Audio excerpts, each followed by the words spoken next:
പ്രസംഗം. അതേസമയം പ്രസംഗത്തിനെതിരെ മുസ്ലിം വനിതാ സംഘടനകൾ രംഗത്തെത്തി. തദ്ദേശ തെരഞ്ഞെടുപ്പിൽ 50% വനിതാ സംവരണം ഏർപ്പെടുത്തിയതോടെ മുസ്ലിം സ്ത്രീകൾ വ്യാപകമായി മത്സരരംഗത്തുണ്ട്. സ്ത്രീ ശാക്തീകരണ മുദ്രാവാക്യമുയർത്തിയ മുസ്ലിം സംഘടനകളിൽ പോലും ഇത് ആശയക്കുഴപ്പമുണ്ടാക്കിയിട്ടുണ്ട്. ഈ സാഹചര്യത്തിലാണ് മുസ്ലിം സ്ത്രീകൾ തെരഞ്ഞെടുപ്പിൽ മത്സരിക്കുന്നത് മതവിരുദ്ധമാണെന്ന സമസ്ത പണ്ഡിതനും പ്രഭാഷകനുമായ സിംസാറുൽ ഹക്ക് ഹുദവിയുടെ പ്രഭാഷണം സമൂഹ മാധ്യമങ്ങൾ വഴി പ്രചരിക്കുന്നത്.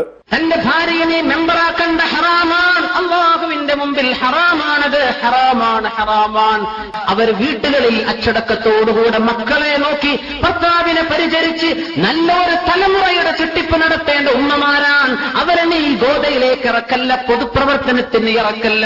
സ്ത്രീകളെ മത്സരരംഗത്തിറക്കുന്നവർ മുസ്ലിം എന്ന പേര് മാറ്റണമെന്നും ലീഗിനെ പരോക്ഷമായി വിമർശിച്ച് സിംസാറുൽ ഹക്ക് പറയുന്നു. ഇസ്ലാമിന്റെ പേരിൽ ചെയ്യരുത്. നിങ്ങൾ മുസ്ലിം എന്നുള്ള പേര് മാറ്റിക്കോ, ഇസ്ലാമിന്റെ പേര് മാറ്റിക്കോ.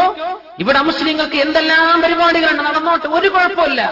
നമ്മൾ എല്ലാറ്റിനും ചെവി കൊടുക്കരുത്, ഹക്കും ബാത്തിലും മനസ്സിലാക്കണം. അതേസമയം സമസ്ത പണ്ഡിതന്റെ പ്രസംഗത്തിനെതിരെ സോഷ്യൽ മീഡിയയിൽ ഉൾപ്പെടെ വ്യാപക പ്രതിഷേധമാണ് ഉയരുന്നത്. ഇത്തരം ശാസനകൾ മുസ്ലിം സ്ത്രീകൾ തള്ളിക്കളയുമെന്ന് GIO സംസ്ഥാന പ്രസിഡന്റ് പി റുക്സാന പറഞ്ഞു. കേരളത്തിലെ സമൂഹം, അല്ലെങ്കിൽ മുസ്ലിം സമൂഹം, മുസ്ലിം സ്ത്രീ സമൂഹം ഇതൊരിക്കലും അംഗീകരിക്കാൻ പോകുന്നില്ല. അപ്പൊ ഏതോ ഒരു കാലത്തിൽ നിന്നാണ് എന്ത് ചെയ്യുന്നത്, ഇത്തരത്തിലുള്ള പുരോഹിതന്മാർ സംസാരിക്കുന്നത്. തിരഞ്ഞെടുപ്പിൽ നിരവധി മുസ്ലിം സ്ത്രീകൾ രംഗത്തിറങ്ങിയിരിക്കെ സമസ്ത നേതാവിന്റെ പ്രസംഗം മുസ്ലിം ലീഗിന് തലവേദനയായിരിക്കെയാണ്. KM Shaheed, reporter, Kozhikode. ഈ വിഷയത്തിൽ ഇന്ന് നമ്മോടൊപ്പം Najmuddeen Husaivi, Jeddah Islamic centre ജിദ്ദയിൽ നിന്ന്, മെഹബൂബ അനീസ് ഐവ കുവൈറ്റിൽ നിന്ന്, അതുപോലെ ഷംസുദ്ദീൻ കുവൈറ്റ് ഇസ്ലാമിക് കൗൺസിൽ പ്രതിനിധി, ഒപ്പം VK അബ്ദുൾ റൌഫ് നവോദയ ജിദ്ദ എന്നിവരാണ് ചർച്ചയിലുള്ള. ആദ്യം ശ്രീ മെഹബൂബ അനീസ്, മതവിരുദ്ധമാണ് സ്ത്രീകൾ പൊതുരംഗത്ത് അല്ലെങ്കിൽ സ്ത്രീകൾ തെരഞ്ഞെടുപ്പിൽ മത്സരിക്കുന്നത് എന്നാണ് സമസ്ത യുവ നേതാവിന്റെ ഇന്നത്തെ പ്രസംഗത്തിൽ പറയുന്നത്. എങ്ങനെയാണ് ഈ പരാമർശത്തെ കാണുന്നത്? ഈ വിഷയത്തിൽ നാം പ്രഥമമായി മനസ്സിലാക്കേണ്ട ഒരു സംഗതി, മുസ്ലിം സ്ത്രീ തെരഞ്ഞെടുപ്പിൽ മത്സരിക്കുന്നത് ഒരു തരത്തിലും മതവിരുദ്ധമല്ല. കാരണം സ്ത്രീകൾ സമൂഹത്തിന്റെ അർദ്ധാംശമാണ്.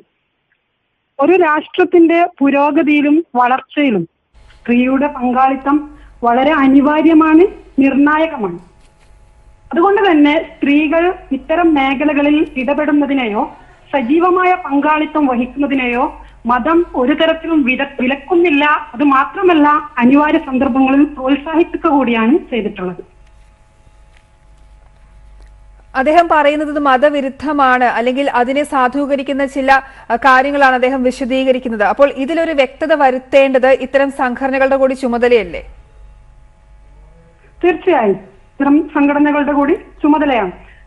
യഥാർത്ഥത്തിൽ നാം മനസ്സിലാക്കേണ്ട ഒരു സംഗതി, നന്മ പ്രചരിപ്പിക്കുവാനും തിന്മ തടയുവാനും, അതായത് നന്മയുടെ സംസ്ഥാപനവും തിന്മയുടെ ഉച്ചാടനവും പുരുഷനെന്ന പോലെ സ്ത്രീക്കും നിർബന്ധ ബാധ്യതയായിട്ടാണ് മതം പഠിപ്പിക്കുന്നത്. അതുകൊണ്ട് തന്നെ ഇത്തരം ധർമ്മങ്ങൾ നിർവഹിക്കുന്ന സഭകളിൽ എങ്ങനെയാണ് സ്ത്രീകൾക്ക് അംഗത്വം നിഷേധിക്കുക, അവരെ തെരഞ്ഞെടുപ്പിൽ നിന്ന് വിലക്കുക? എന്ത് പ്രമാണങ്ങളുടെ അടിസ്ഥാനത്തിലാണ് അദ്ദേഹം ഇത്തരം അബദ്ധജടിലമായ ധാരണകൾ സമൂഹത്തിൽ ഉണ്ടാക്കുന്നത് എന്നതാണ്.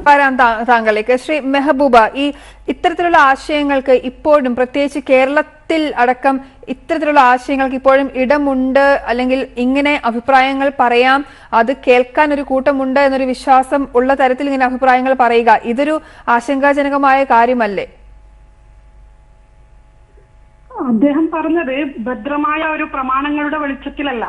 യഥാർത്ഥത്തിൽ വേദഗ്രന്ഥം, വിശുദ്ധ ഖുർആൻ നമ്മെ പഠിപ്പിക്കുന്നത് ബുദ്ധിമതയും അതുപോലെ തന്നെ നല്ല വിവേകശാലിയുമായ ഒരു ഭരണസാരഥിയുടെ, ബൽക്കീസ് രാജ്ഞി എന്നൊരു ചക്രവർത്തിയുടെ കഥ നമുക്ക് വിശുദ്ധ ഖുർആൻ പഠിപ്പിക്കുന്നുണ്ട്.